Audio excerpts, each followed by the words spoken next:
Good evening and welcome to the City of Carpinteria General Plan / Coastal Plan Update Committee meeting of July 15th, 2024. And may we have a roll call, please? Yes.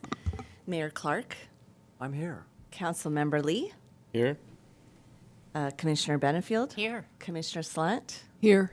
Thank you. All are present. Thank you. All right. Next on the agenda is public comment. A time for public comments on matters not otherwise on the agenda. Wait a minute.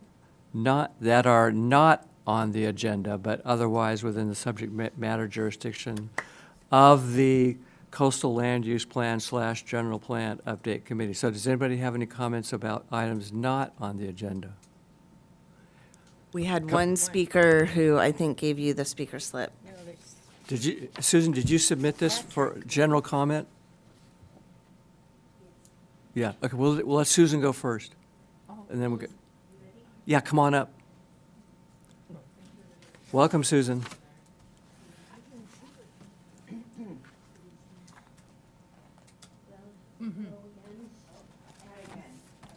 Yeah, I can't hear you. Is that better? Yes. It's even greener than it was. Okay, well, anyway, thank you for giving me the opportunity to speak tonight. This is an occasion that I've been waiting for a long time, the general plan update. It's so critical to not so much our town, but to our environment. I was quite dismayed when Taylor Lane asked a series of questions. He said, let's discuss protection and management of harbor seal haul-out and rookery with the future development of the bluffs and increased population, almost as though that's a done deal. I was stricken and dismayed at the apparent lack of understanding from our city council and planning commission about how critical this harbor seal rookery is. I think many people don't seem to realize this is one of only 2 rookeries that can be viewed by the public in the southern coast of California. It's a rare thing. It's not like every buoy that you see a sea lion. Sea lions and harbor seals are altogether different. Harbor seals require a very specialized location to give birth and haul out. And they are nothing like sea lions. They are a very fragile species, to the point that when the Marine Mammal Protection Act was enacted in 1972, it was single-handedly responsible for bringing the harbor seal back from the brink of extinction in many locations. So I want to make sure that is said to all of you. The city has statues and murals and has allocated $14,000 for signage. What has clearly escaped note of the current council and staff is that the natural environment of Carpinteria, which renders the unique essence of this small beach town, which the city management professes to value, it is the essence. And the harbor seals are what bring in vast numbers of visitors. I know you value the visitors. They're important. You're building hotels left and right. I know that they bring in lots of revenue to the city, but they are a sentinel species. And when the harbor seals aren't doing well, as now, when their numbers are declining dramatically, that should be a wake-up call to our species. And if you're not acknowledging that and managing accordingly, then you have not heard the call. It's a mere 1,500 feet that they require for a haul out. And the Harbor Seal Advisory Committee has voted that the best way to give the harbor seals an advantage is to close that 1,500 feet year-round, not just the 6-month, and see if that improves the welfare of the harbor seals. And I'm just really dismayed that the people that are writing the coastal plan update don't prioritize this more. So once again, thank you for letting me speak. Thank you for your comments, Susan. Patrick O'Connor, please. And you got a slip, right? Thanks. Welcome, Patrick. Thank you, council and staff. I wanted to offer a couple of thoughts. You know, this is one of several general plan meetings that we've had, and it's sort of a trickle of thoughts that come up every time we have these meetings. Some more ideas come to mind. So I'd like to offer a couple of provocative thoughts about vision for the general plan. I'd like to suggest that we have language that expresses a vision that we would transition the industrial zoning in the downtown T and the Old Town neighborhood to mixed use as an opportunity for the future for those areas and those zoned areas to be mixed use. It doesn't mean we have to change the use in the moment. This isn't about grabbing anything, it's just about planning for the future. So the notion is, a couple of opportunities to do that would be, that are actually very current, is the resolution of split zoning. A number of the industrial zones that we have in the downtown T and the Old Town neighborhood are actually split zone just because of a variety of historical, issues in planning. And then change of control is always an opportunity too, when the property changes hands. The second suggestion I'd like to make is a vision to articulate sunsetting of short-term rentals. Now, the ordinance that was written back in 2015 and approved, I think, by 2017 or so, obviously was at a time when things are a little bit different than they are now. It's not all that long ago, but things have accelerated. The notion of sunsetting these is a similar path. There's opportunities when licenses expire, when properties change hands, when changes in density occur. So as we build more hotel space and beds, we can offset that by taking away those short-term rentals and putting them back in the housing inventory. Again, it's not about making a grab, it's about a transition. And I think this is the place to do it, is in the general plan, is to express that vision for more housing. Thanks. Thank you. Those are good comments. I wanted to say that too, both of them. Good comments. Yep. And we do take the seals very seriously. I don't want you to think we don't, but we don't. We do. Anybody else? I mean, we do take them very seriously. Sorry. That's okay. No, I mean from the public. I have a comment? Okay, we usually do comments at the end of everybody, but, From what he just said. yeah, we usually, but you, go ahead, Okay. go ahead. No, It's just, I mean, I think, I don't know why that's a practice. I think it's a practice in that, You're right. if somebody brings up topic A, and then you want to have a reaction to it, and then the next person might want to have a different slant on it, and it's better for you to wrap it all up if it's all at the end, because you never know who's going to come up and who's going to say what. So we usually try to do that at the end. Yeah, that's true. But go ahead, because this might be the end. That's it. Okay, my question just is, when you say short-term rental, oops.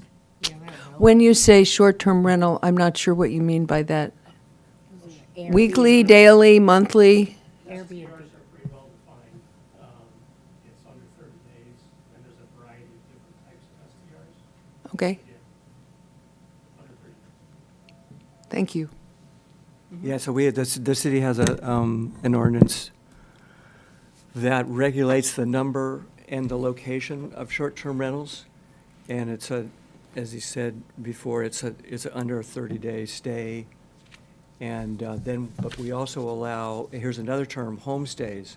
So it's sort of like a short-term rental, but the owner lives there and stays there while the guest is there. Okay. And that's called a homestay. And those are allowed all over town.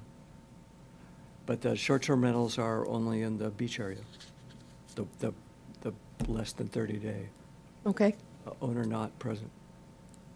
got it. I think that's roughly the parameters. Okay, I'll go back to, anybody else from the public have any comments about items not on the agenda? All right, seeing none, is there anybody on Zoom? Mayor Clark, we have no Zoom speakers. Thank you. Okay, so we're going to go back to our agenda, and item number 3 is review and approval of meeting action minutes from the June 17th meeting. Would anybody like to make a motion? Move to approve. Second. All right, any further discussion? All in favor, say aye.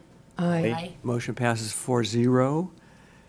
Now we're going to go to item number 4, which is a discussion of visual impacts, which we actually covered in the last meeting, but we had a lot of questions about that, and so we're going to do a little follow-up apparently for this meeting, so that's good.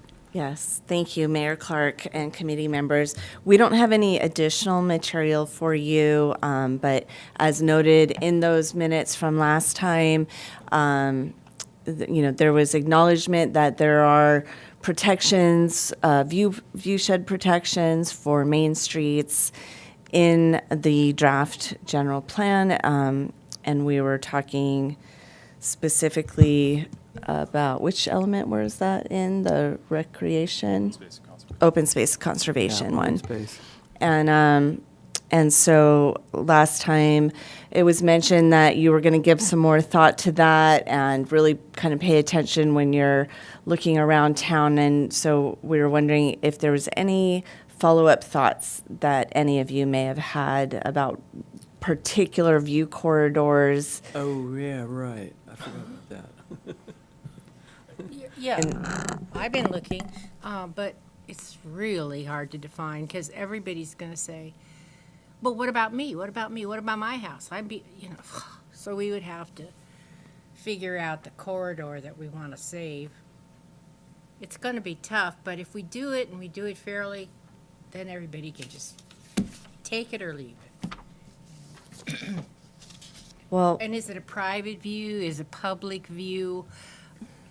Somebody defines those. I think they're all the same. It's a view, but Well, it seems to me that one of the characteristics of Carpinteria that makes it such a special and charming place is that you can get a view no matter where you are. So if you're close to the beach, you can see the ocean, but if you turn around and you look at the mountains, everybody can see the mountains. So it seems like something that goes more than 2 stories, frankly, is going to cut out the view from the neighborhood, not just one person's house. And that's one reason that everybody is everybody's upset about buildings that are going up and are massive in their size and bulk. And I personally don't feel like a sign of progress should be, well, some people are just going to lose their views, because I think that it's what brings people to our town and what brings people, we want visitors. That's what, 70% of our economy or something is tourism. It's a very big chunk. And if we look like any other town, like South Beach, people won't come. I mean, that's a gross exaggeration, but the timelessness, and you walk down Linden and you feel like you walk back into the 1950s, is unique. We should preserve that and walk around the city, and you look up, you see the mountains, and the feeling of a beach town is to feel free. I mean, people want to sort of fling their arms around because you're on vacation. I think that's part of what it feels like to be on vacation. that was good. Well, and to expand on one part of that, I think there are places where you can, you don't have eyes in the back of your head, but you can see the ocean and the mountains at the same time if you just turn around.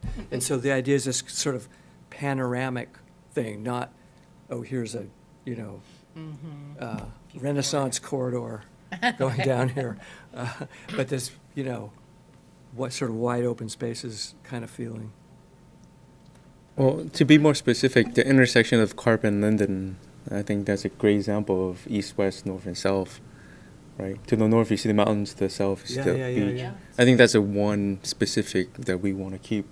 And also exiting the library. I was there and looked outside. That's an important view that we have to. The what? The library, Oh. as you exit out. Oh, yeah. And as well as here at City Hall, you do have view shed of the mountains. And at the bluffs, the parking lot. But I'm reluctant to call out exact locations. I'd rather call out what the parameters are. Do you have this kind of view at this location? Because I haven't gone all around the town and tried to find all the great views. I haven't done that. But Al, I don't think it's a question of great views to be preserved. I think it's a question of the views present everywhere. The views that we have. I mean, yeah. and all Views of that we us have, yeah. should be our homework assignment before the next meeting to walk around the city. And, I mean, it'll be fun. We could even do it together and just kind of look around and see, because Okay, all right. Well, keeping everything at 30 feet is good, too. I mean, that's the key here, but with these new state laws, we need to fight that. Just say no. If we get sued, we get sued. Right. No, but I mean, it seems like there may be places where that's appropriate. You know, there's no views that anybody's going to object to losing. I can't imagine one in Carpinteria, but there might be. Just like I can't imagine what everybody's favorite views are. So that's all of nothing. That was great input, actually. Thank you very much. I'll just ask if there's any other thoughts on that before we move on to tonight's elements. I'd like to make one comment with regard to what Susan said. I think that people would be much more willing to avoid going by where the Seal Harbor, the rookery is, if there was an easy way to get down to the beach on the other side of it. On the city side, it's very easy to get up onto the Tar Pits Park and the overlook, but on the other side, if you want to go down to the beach beyond the rookery, it's very steep. And for older people especially, it's hard to go down and to come up. And it seems like there should be an easy, maybe not easy, but very doable fix that would satisfy what you need for the seals and also allow us to have an easy way of accessing the beach beyond the rookery. I like it. That's right. The problem is, Yeah. if you improve that trail, then you've got to meet ADA, and you've got to take out a lot of bluff just to get that slope all the way down. So, I mean, that's not to say it shouldn't be looked at, but that's a potential. Maybe you could build it up from the bottom. I'm sorry. How's that? Okay. Hot dog. Al, perhaps you could engineer it from the bottom up in terms of the ramp. You could build it from the beach up instead of having to take chunks out of the bluff and have like zillion turnarounds. It could be looked at. Yeah, well, I'm not going to engineer it, but somebody could. Yeah. But that's been the thought for 30 years. Oh, we moved right along with Yeah. that. Huh? Yeah, yeah. Yeah, it's going on 40. All right, so let's go to item number 5, which is overview of administrative drafts of the circulation A and B coastal resiliency elements. And I'm sure you all remember Taylor Lane with WSP, and he's going to give the presentation tonight. Thank you. Great. Thank you, Mindy. Thank you, Mayor Clark, members of the committee. Speaking of circulation or diving right into it, just a brief overview. The circulation element is one of the 8 mandatory elements of the city's general plan update. The circulation element correlates with the land use element and establishes a circulation plan that identifies the general location and extent of existing and proposed major thoroughfares, transportation routes, terminals, and other public utilities and facilities within the city. This is all with the ultimate goal of achieving a balanced, multimodal transportation network that meets the needs of all users of streets, roads, and highways for safe and convenient travel in a manner that is suitable to the suburban and urban context of the general plan. Consistent with state planning law and the California Coastal Act, the updated circulation element addresses the following: multimodal circulation, vehicles miles traveled, which is a new transportation planning metric as of Senate Bill 743, innovations in transportation, such as rideshare services, fragmented mobility routes, parking and access, and truck routes. Some key updates since the 2003 general plan circulation element is this element has received updates including updated descriptions in the city's transportation methods, which include active transportation, public transit, shared mobility, and use of personal vehicles, as well as updated street classifications and circulation plans. We'll take a look at the figure later. But these updated classifications and plans account for recent improvements and proposed roadway, bicycle, and pedestrian improvements. This also includes new discussion of the city's recent local roadway safety planning effort, which assesses collision patterns and high-risk roadway characteristics and provides supported documentation for identification, funding, and implementation of key safety improvements. The local roadway safety plan, or the LRSP, is updated as needed every 5 years and would work in collaboration as an important tool with the general plan circulation element to achieve a safer circulation network for the city. Lastly, to say on this slide, the circulation element provides updated description of parking and coastal access, including reference to the city's recently completed 2020 downtown parking structure, which identified parking inventory within the downtown area and the coastal access parking spaces that are available to city residents, businesses, as well as visitors. So as I just mentioned, going into some of the figures, the updated circulation element includes updated street classification circulation plan, which is shown here on figure C1. This depicts the roadway network based on this updated classification system, which is based on terminology and designations from Caltrans. It's a little bit more simple from the last iteration that the city had in the 2003 general plan update and reflects current transportation planning and understanding. Figure C2 is an updated map of pedestrian and bicycle facilities.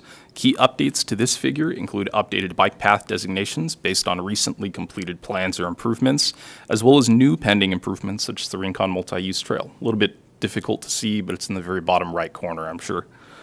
Sure you can tell. And lastly, figure C3.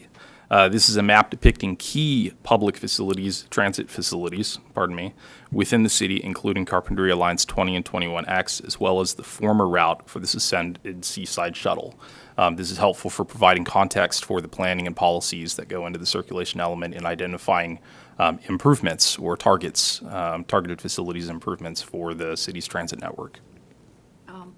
Taylor, oh, sir.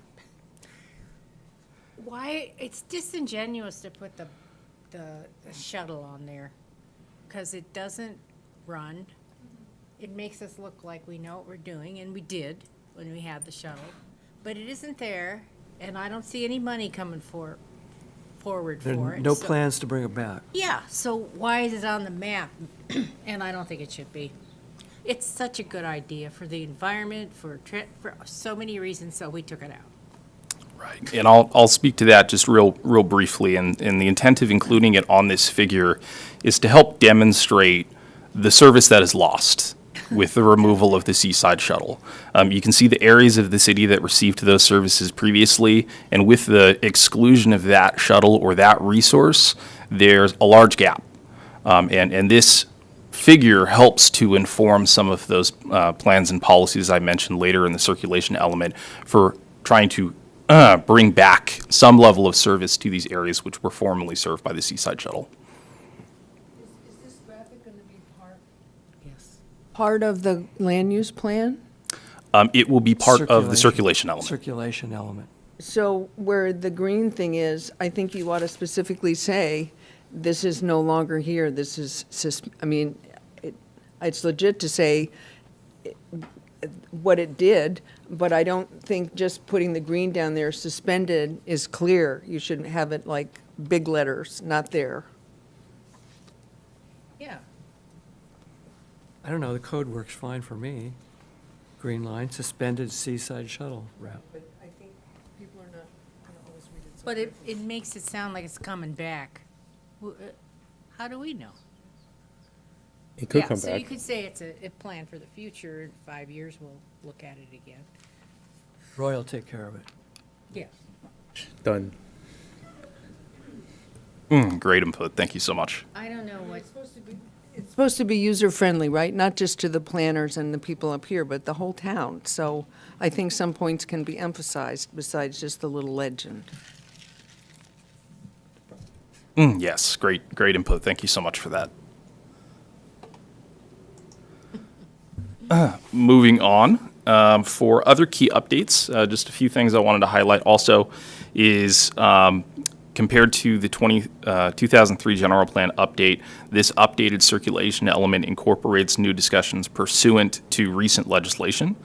For instance, Senate Bill 375 and Senate Bill 743, the circulation element has been updated to focus on VMT circulation metrics rather than the old level of service analysis or metrics that the city's used to. However, this is not to say that the city is completely abandoning those metrics. For circulation planning and roadway improvements. The circulation element includes Implementation Action 11, which states the city would develop traffic impact study guidelines for planning and environmental review purposes for identifying new and major transit improvements to increase or improve traffic congestion, traffic safety, and multi-user accessibility. But with the shift to VMT-based circulation metrics as part of the circulation plan update, the city will be preparing a transportation study that will identify VMT trends within the city, along with future VMT concepts and guidance for project-specific transportation analysis. However, given this analysis is largely dependent on the land use and the build-out, which we have not yet discussed, it is still in the process of being prepared. So you'll notice in the circulation element draft materials that were provided to you, we have a placeholder for that section, the intent of which is to replace that once we have the transportation study completed. These new VMT considerations will align with the goals of healthy community element given the secondary effects of reducing VMT, such as improving air quality, reducing congestion and traffic within the city, and increasing the focus on active transportation modes. So, we go on to a few focused questions for you all to consider. Question 1, are there any additional programs or services the city should seek to support within the city related to transit, rideshare, and passenger rail? And second, are there any specific VMT concepts or reduction strategies the city should encourage or explore? It's Route 36. What's that? That's the seaside shuttle. Oh. Oh. It's all related. Oh. Okay. Yes, Route 36 was the Metropolitan Transit District's name for Seaside Shuttle. What exactly is the WAVE micro transit service? It wasn't clear in my reading what it. The proposed replacement. Commissioner Salant, the WAVE is currently a pilot program that MTD is trying out, and it's essentially an on-demand van that you would order through an app or through the phone, and it would come to where you are and then drop you off at where you'd like to go. So it almost functions similarly to an Uber, in that it can pick you up where you are and take you exactly where you'd like to go. But in this case, it would be funded by MTD, and the purpose would be to fill the gaps of services like the Seaside Shuttle, which are no longer running. So it's an on-demand, it's considered micro transit because it's a very small vehicle. It can't hold a lot of people. Yeah. We currently have one already in Carpinteria called Help. Yeah, I was going to bring that up. Anyway, the HELP program is driven by volunteers. The city gives a little money to support it, and there's a $1 for each ride, which is really a good deal. But it ought to be included in there some way that we are providing that They're transportation. already doing that. Yeah. And they also, they have a car that goes to Santa Barbara, and they take people to medical appointments. You can't go buy your groceries there, but they'll take you to a medical appointment. It's a lot of grumbling out there. I don't know. What- Why was the seaside shuttle suspended, and how does the wave supposed to answer that? I mean, how is it supposed to fill this gap? Commissioner Slant, I personally don't know exactly why the Seaside Shuttle was suspended. I assume it has something to do with funding. However, I believe the intention of the wave is because the Seaside Shuttle was a highly localized service, it would only take you to locations around Carpinteria itself. That's also what the wave is intended to do as well. So it would be smaller trips within town or slightly outside of town. I'm not incredibly familiar with the terms of the WAVE program. Again, it is still a pilot program. I don't believe it's started service in Carpinteria yet, but it's meant to be a local point-to-point connector within Carpinteria. Yeah, Thank you. That's correct. Gurita and Carpinteria will be receiving this service. As for the passenger rail, can you put in commuter rail too? There is talk about cooperation between the state and county to bring that back. Transient from transportation from Oxnard, Ventura, Camarillo to this area. So that's something that's coming down in the future. And also you mentioned Uber and Lyft in here. I don't know if it's changed, but they don't come here. You know, you call them and they don't come. So maybe that's changed. Very annoying.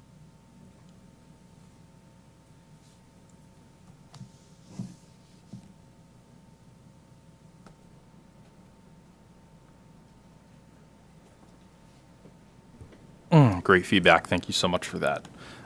If there are no other comments on circulation, I guess we'll move into coastal resiliency.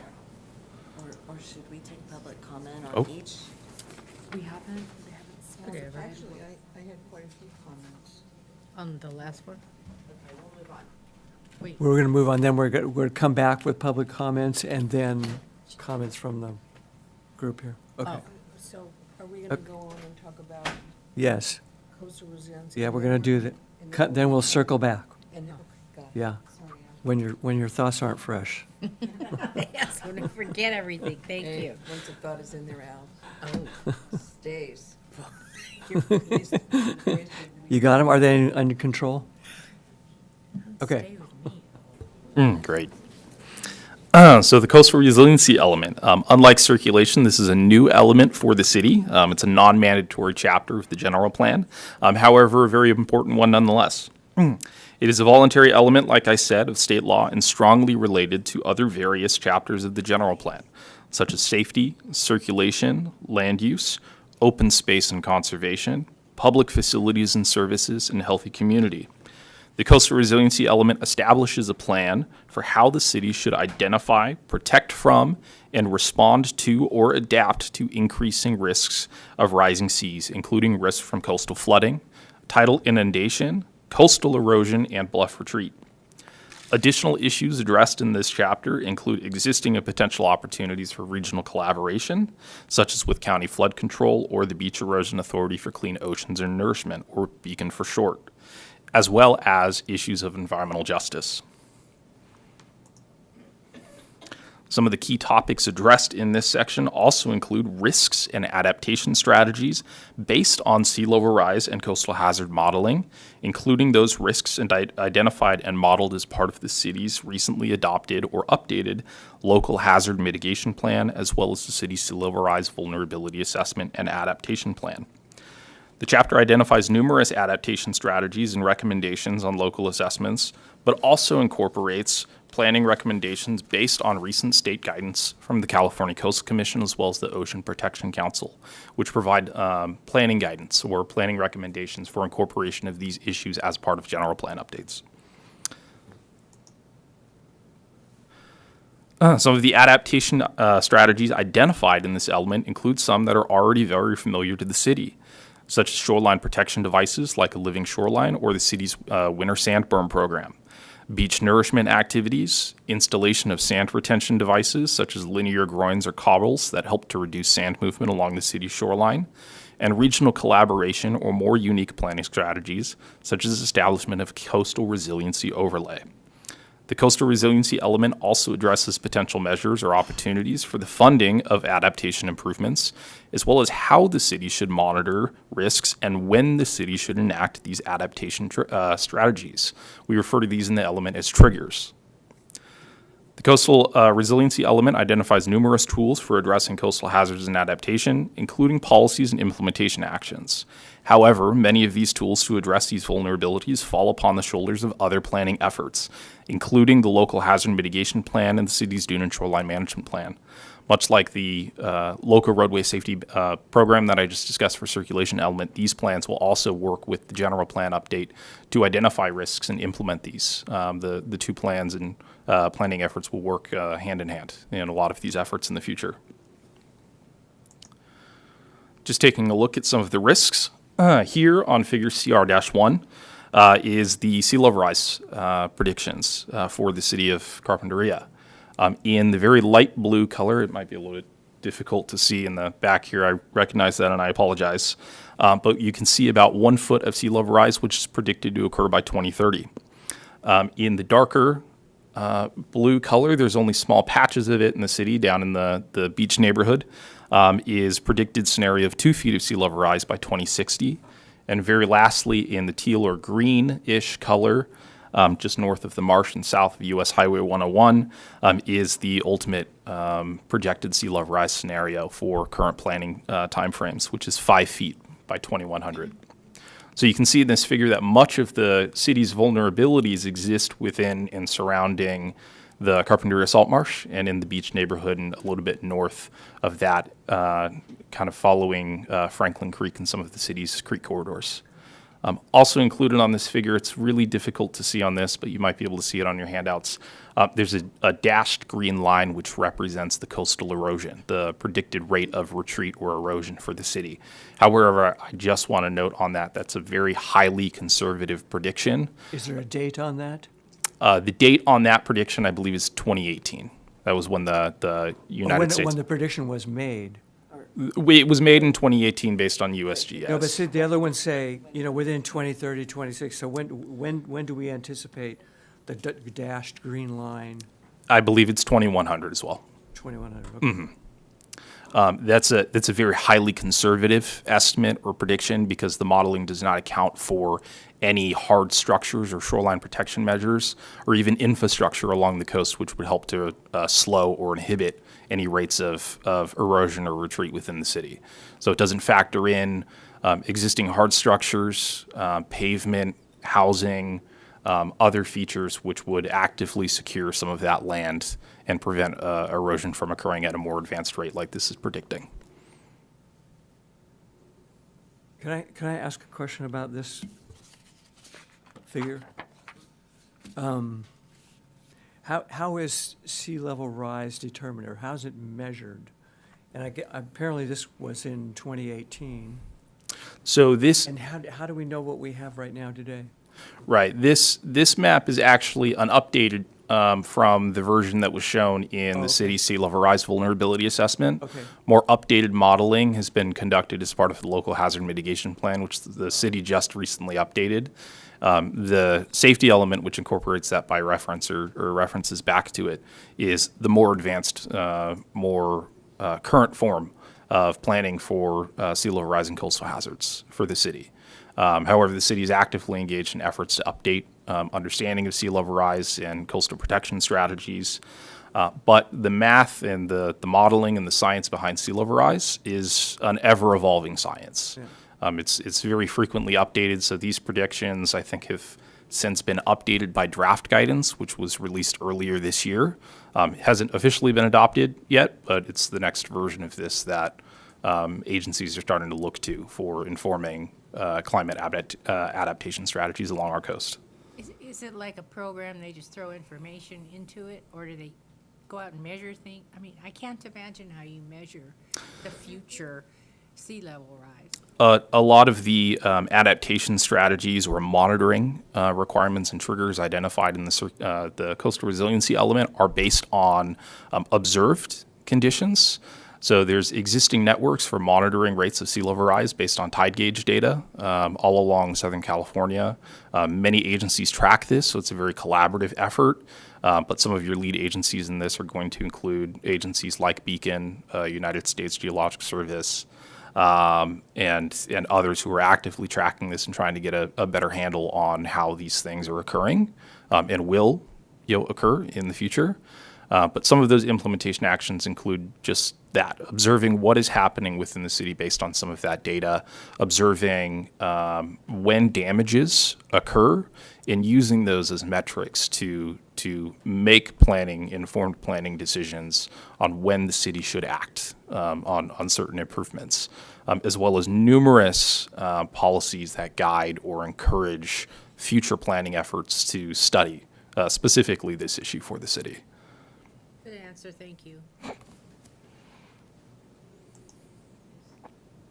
So with that, I'll turn it back to you with some focus questions for you to think about. Number one, are there any hazards, risks, or adaptation strategies that have not been accounted for in the city's latest assessments from the local hazard mitigation plan or the sea level rise vulnerability assessment?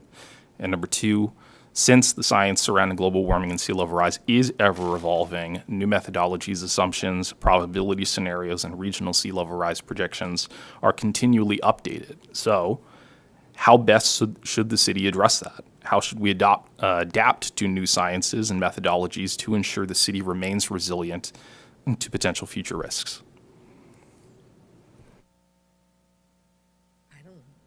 Well, looking at this map that you showed, and you say in your, on page 3, the National Research Council model projected that sea level could reach 1 foot by 2030. Then your map shows 2030.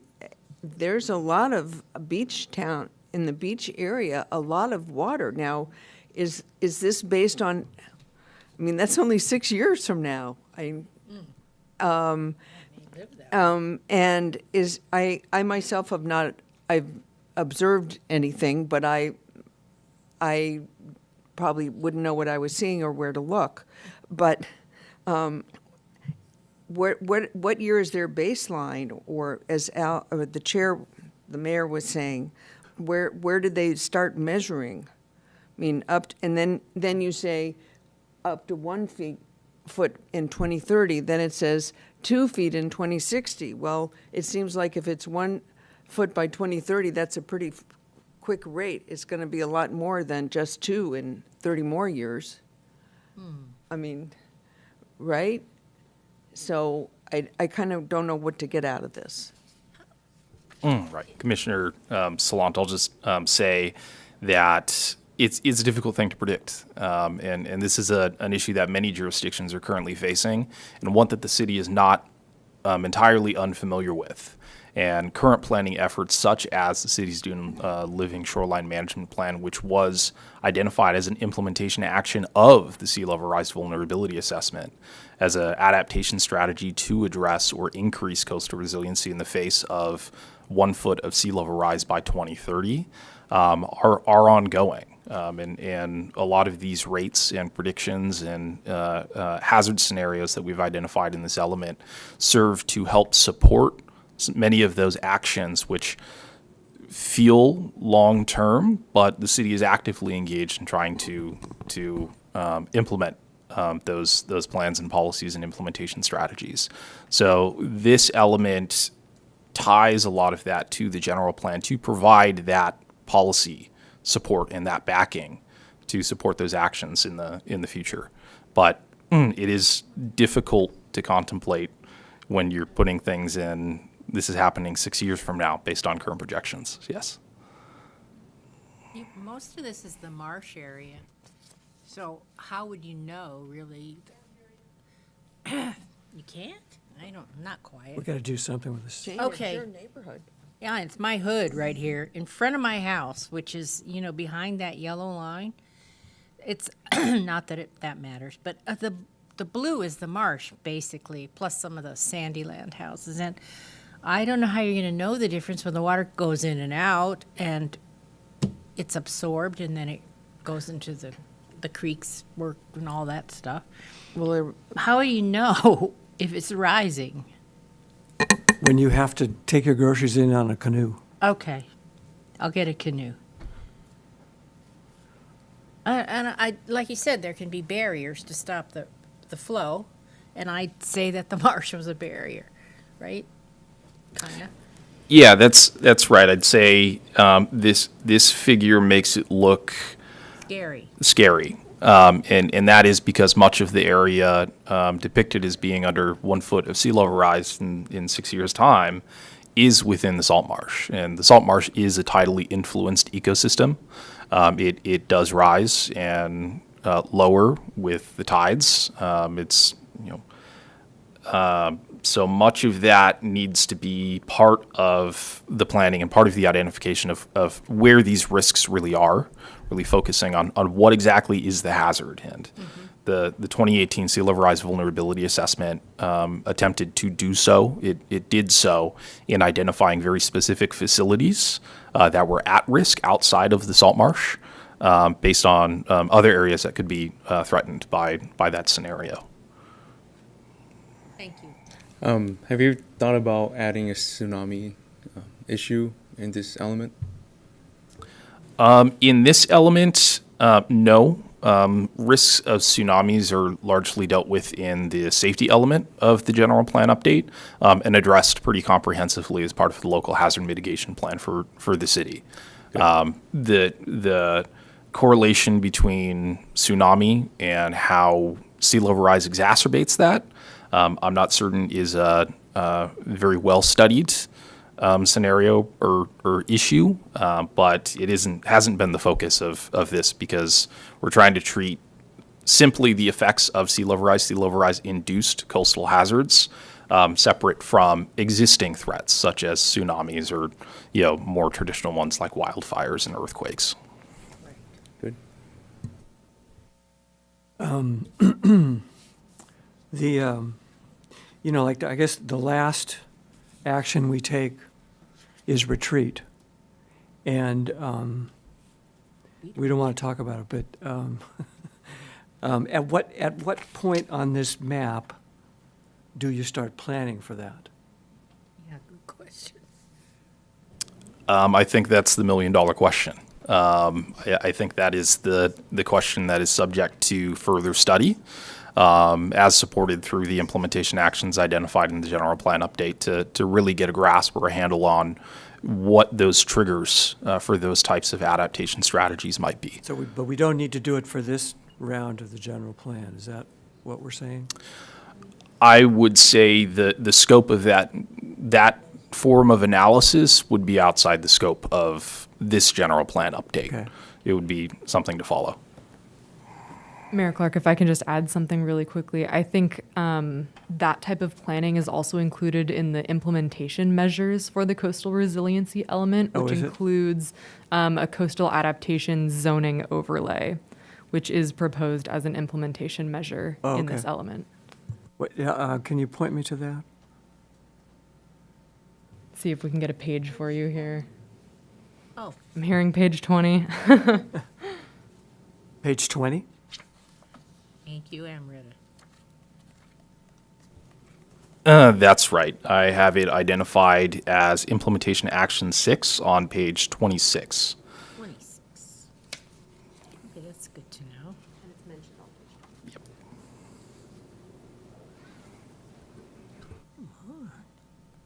Here we are.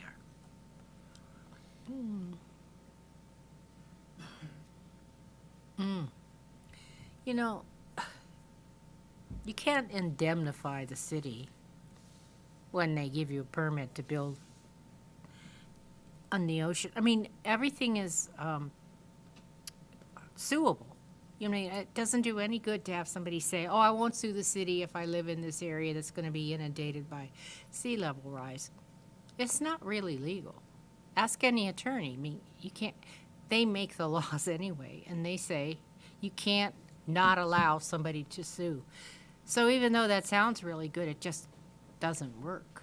So that would be B, 6B. B? Page 26, Oh, yeah. disclosure requirements, yeah. Well, we're Well, I already, mean, we're that's- already doing that one, I Well, it's good think. to know, if you're buying, of course, but you can't indemnify them. The city, I mean.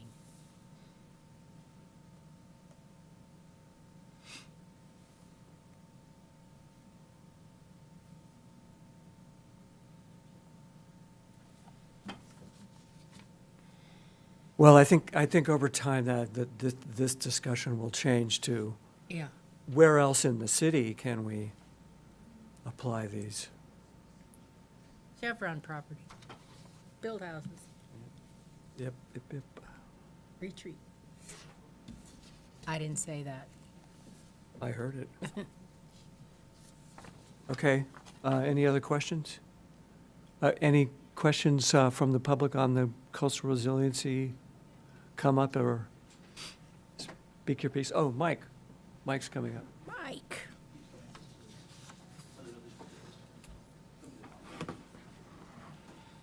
Mayor Clark, would you like to open the public comment section for discussing these two elements?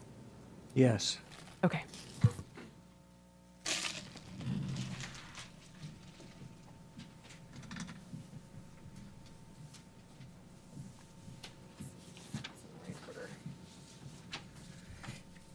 Okay, thanks.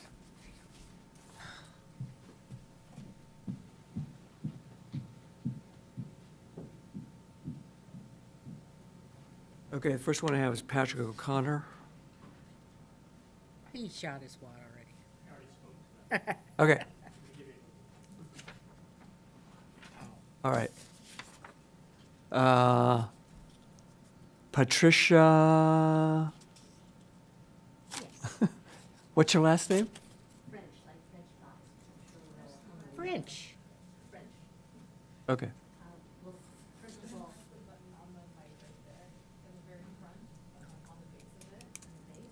Okay, all right, wow.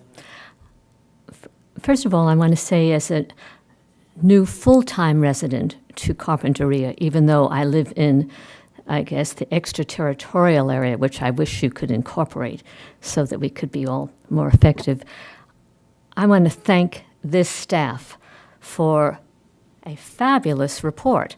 I mean, I was really impressed with it. I come from Santa Fe, New Mexico, and we don't have as comprehensive reports as you all just received. And the reason why I'm standing here is having read that report and having heard your good comments about the seal rookery as a response to what Susan said. I wanted to add that it would be great to add to the report the seal rookery and the tar pits area. I know you discussed the tar pits area in the report, but the seal rookery could be added to that as an area of concern because you do have global warming and you do have tides rising and you do have fragile cliffs, as we all see when we walk that area. And you're probably going to need to have new walkways further back, more protection for these seals, which, as a person who's just become a seal watcher, I've noticed that when I was doing this in May, there were hundreds of seals, sea lions, not seals, excuse me, harbor seals, not sea lions, who were living in this protected area of 1,500 feet because you protect them while they're giving birth, but then you don't have the protection. So when I came back, this was on July 4th, there were hardly any.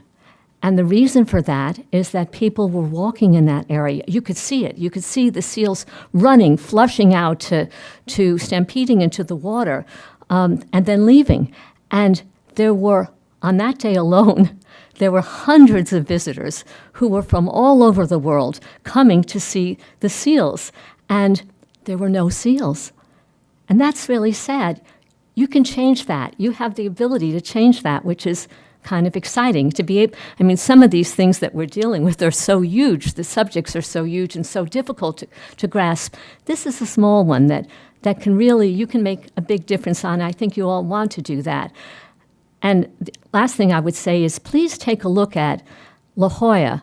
The La Jolla, I don't have the, I wasn't planning on speaking, so I don't know the exact site, but it's the city of La Jolla has protected their harbor seals and their sea lions, and they have a gorgeous website that reflects that.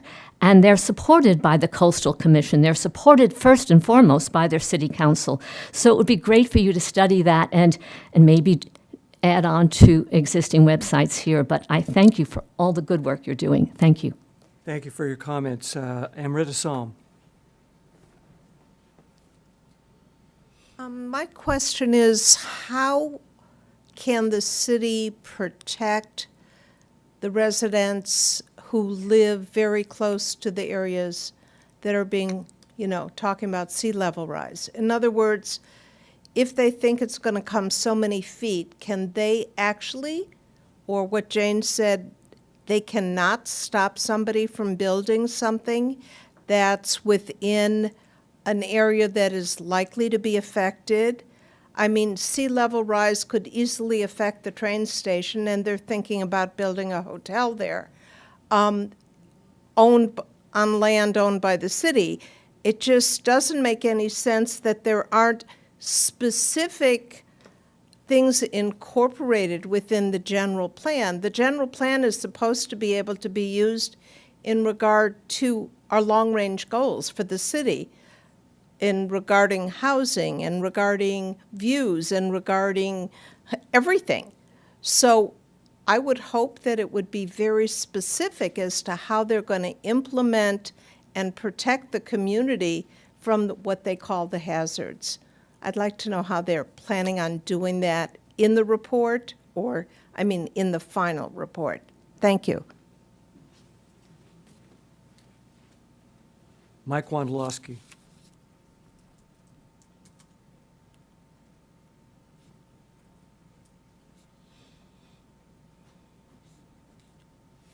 I'm Mike Wondolowski, speaking on behalf of Carpinteria Valley Association. One comment on the circulation element.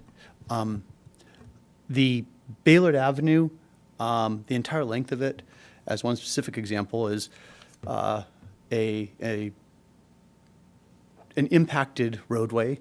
The width, the diagonal parking, it's already a hazard for bicycling, much less driving up and down it. It's got zigzags in the road.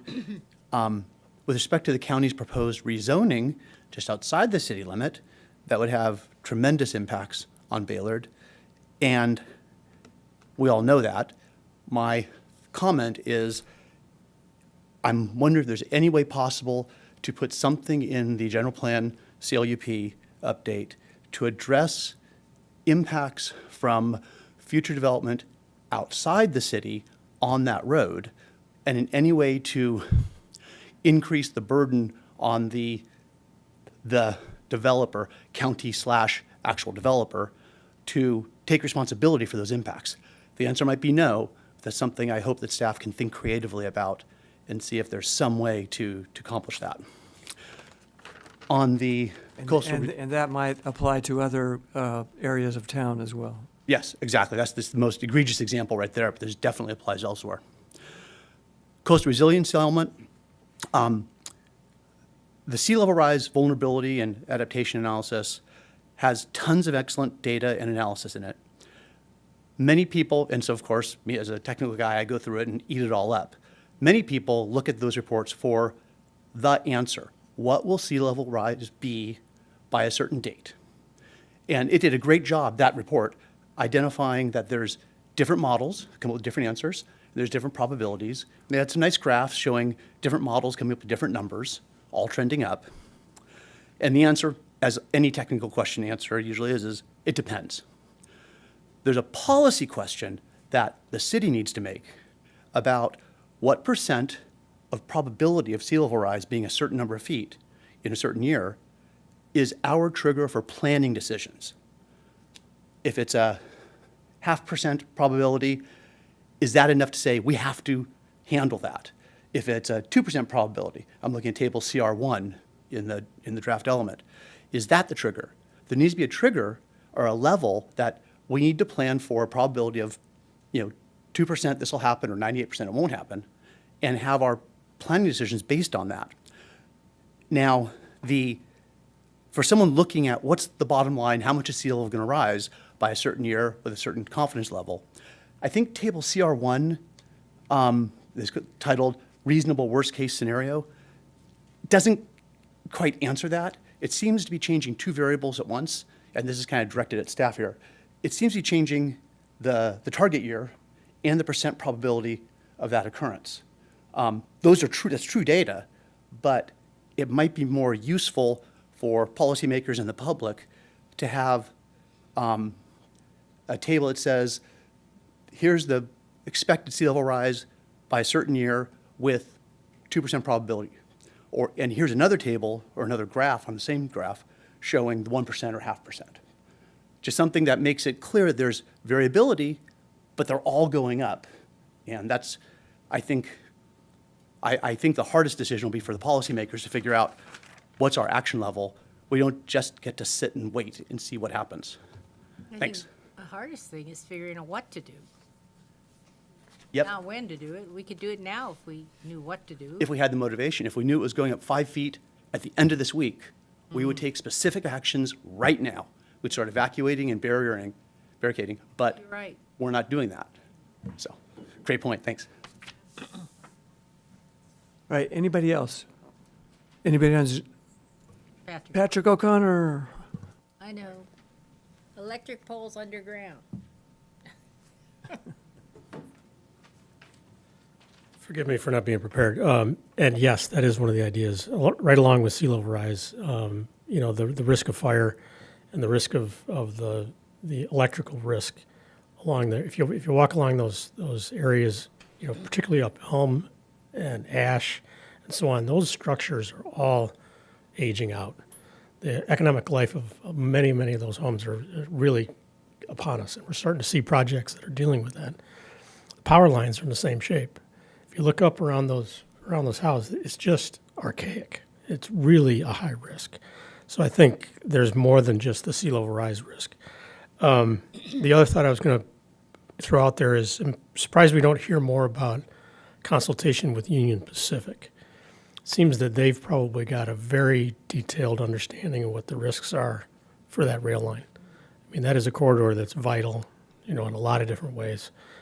We think of it as, the transportation bit, but there's an awful lot of commerce that goes along there, and we certainly can learn from that if we haven't already. And then lastly, I would think the requirement in this plan, the vulnerability plan, forgive me for the words being wrong, is objective criteria for building codes in those risk areas. Again, the structures are aging, they're being replaced, going from single story to 2 stories. We should mandate raised foundations. I mean, we look at these reviews of these projects, and it's always a nice thing to see when it's a raised foundation, but some of them are just putting it right back on the same pads that they were.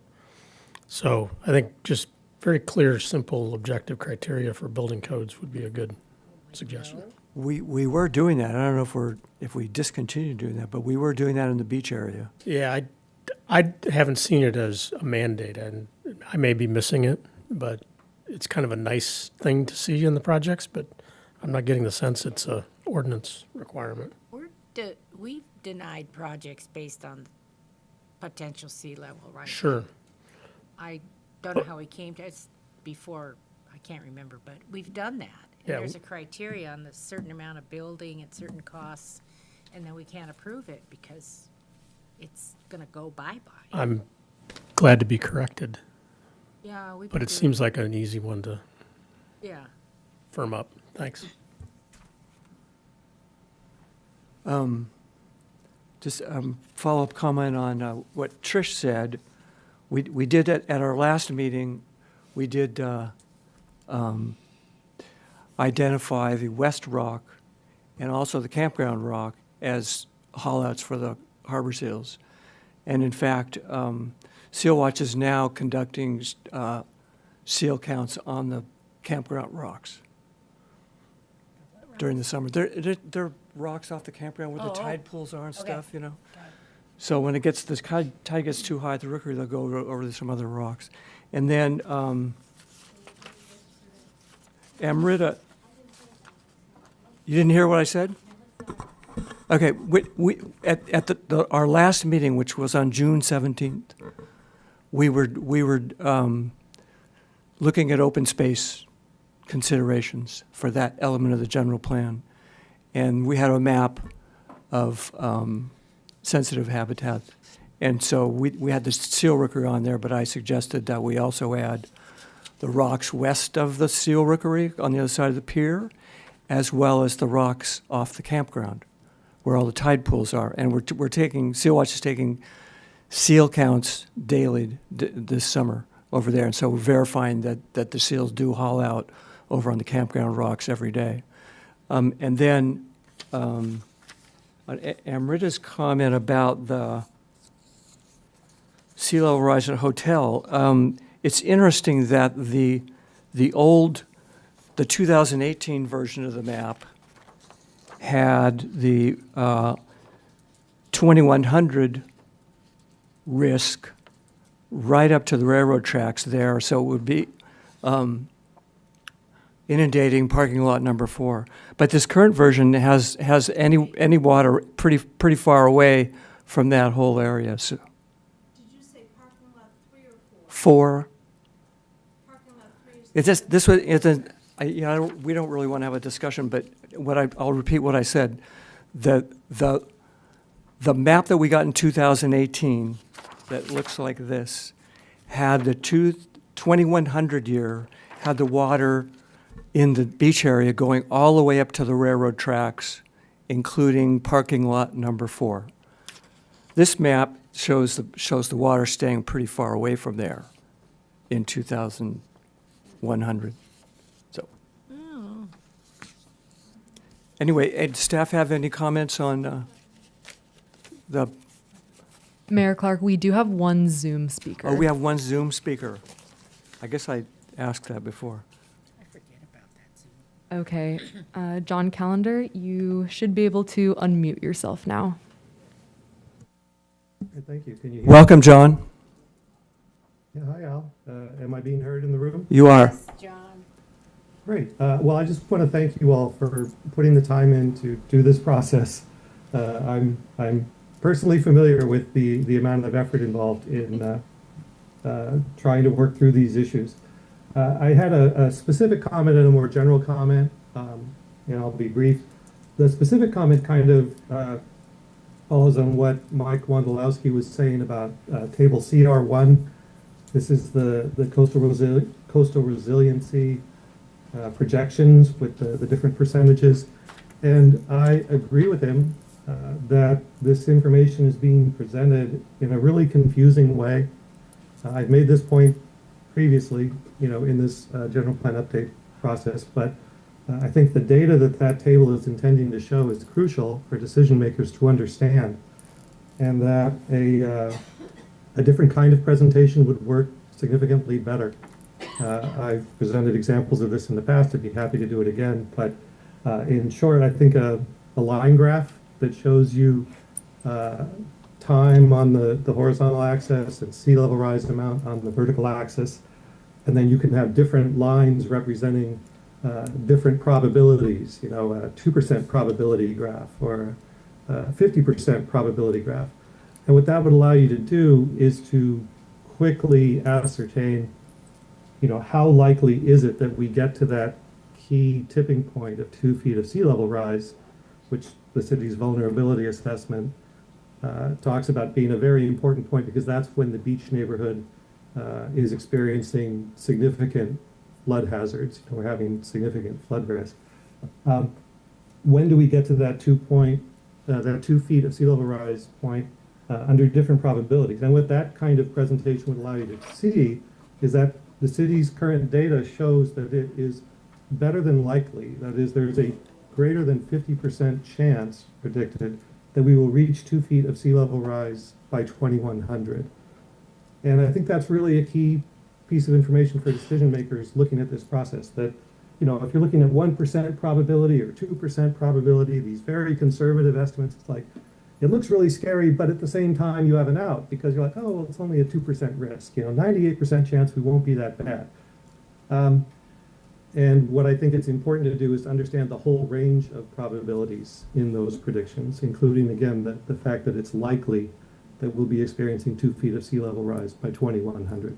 So presenting that information in a different way, I think, would really help decision makers and would answer some of the questions I heard, you know, members of the committee voicing tonight, that would put them in a better place for making decisions.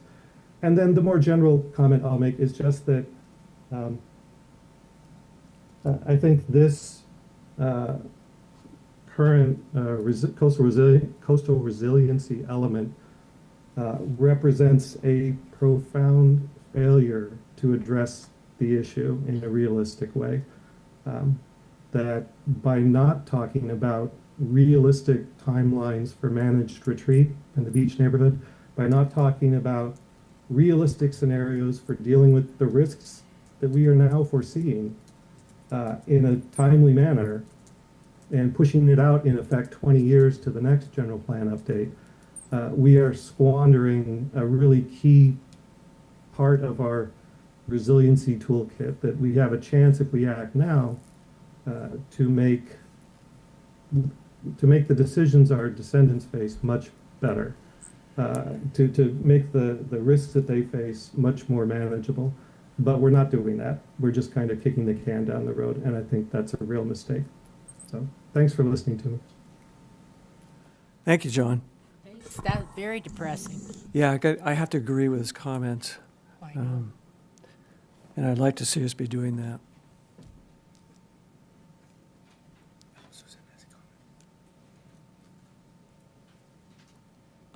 Yeah, okay. I guess I didn't formally close the public comment period. Come on up. And then we'll close the public comment period. Thank you, Susan.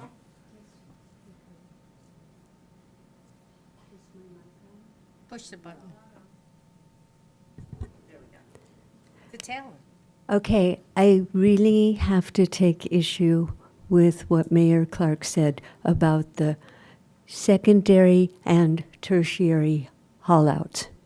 Now, if any of you read Coastal View News this last week, you would see a whole page devoted to the release of 2 of our harbor seal pups.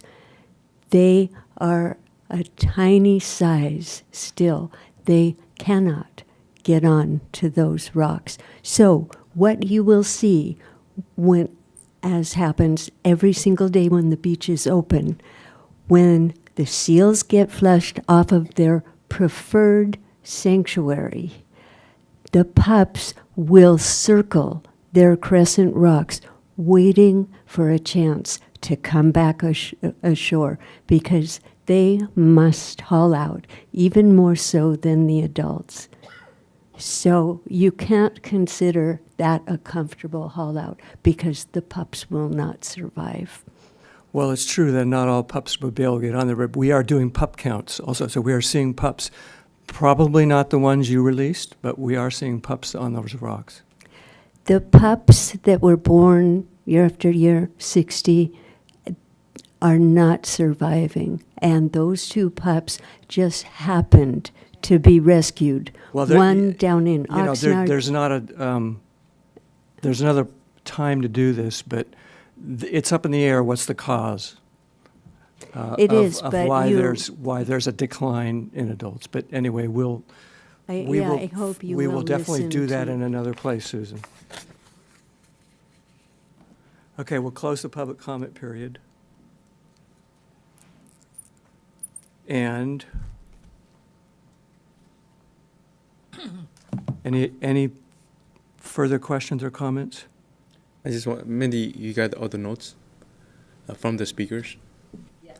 And if possible, we can incorporate that into the draft, because they were great comments, and Thanks.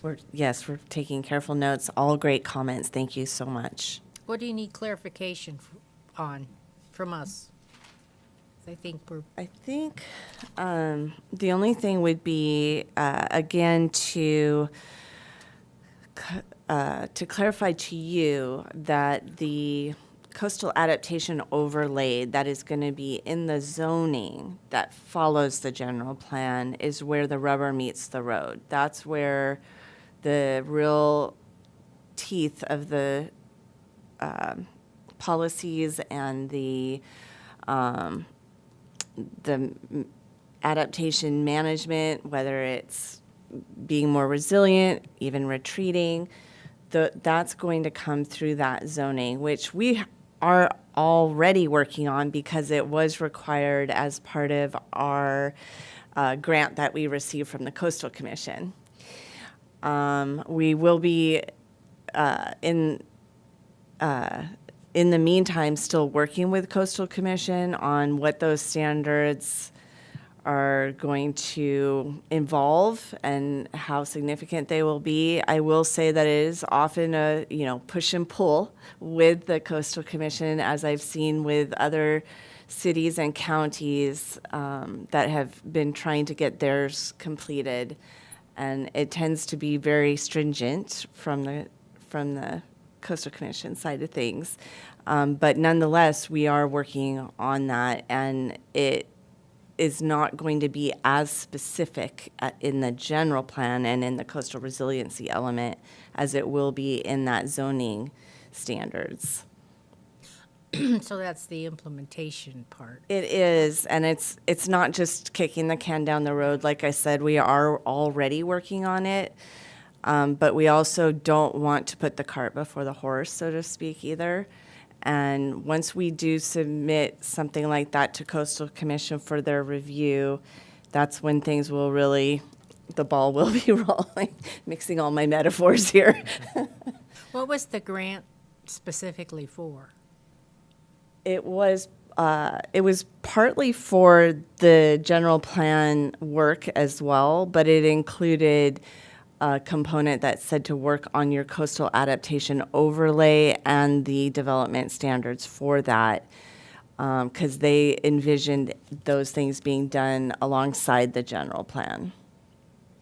Just one kind of off-the-wall question, but do you, as a department, apply for loans on your own, or does somebody in the city apply for grants all over the place? I mean, do you have a grant rate? We do not, but it's different with each grant. Typically, we find out about them in all sorts of ways. With the Coastal Commission, they continually keep us apprised of what grants are available and how to make sure that we're applying for them. So that one is pretty straightforward. Other ones we find out in obscure manner. Yeah. That's what bothers me, is like it could be, you could get more money somehow. Yeah. Okay, thank you. Okay, if there's nothing else, I have a question about the Microphone. Okay, circulation element. There was a lot of stuff in here about the railroad and perhaps adding another track in Carpinteria, trying to get people to take the train and commute. I'm wondering about the facility as it stands now. Is this very small train platform with a vending machine you can buy a ticket. So if the railroad determines that they need more room, how is that going to affect other plans or things that people are planning or thinking about for that area? For example, Surfliner Inn that wants to butt up right next to the railroad track. It seems like the railroad would, open the floor to question about this, because you don't mention it anywhere in here. They seem to have more. this was a bigger deal earlier, and it seems now the railroad's backed off of this, doing this. But what they were proposing is they've got, I think, a 75-foot. They own the property 75 feet to the south, and that's where they're going to put this other, it's a spur, so a train could be at the station, another train could go by them. You know, so but they were talking about that, I don't know, 5, 6, 7 years ago, but I haven't heard anything recently about it. Have you guys? No, we had not heard anything about, recently about still wanting to add a spur. Have you guys? No. But in answer to your question, if the railroad was updating their general plan, so to speak, they would need to come and work with us and let us know, and we would obviously have to accommodate that or Yeah. or they're fight it, one or the other, right? Not too kindly with small cities. Might bash you.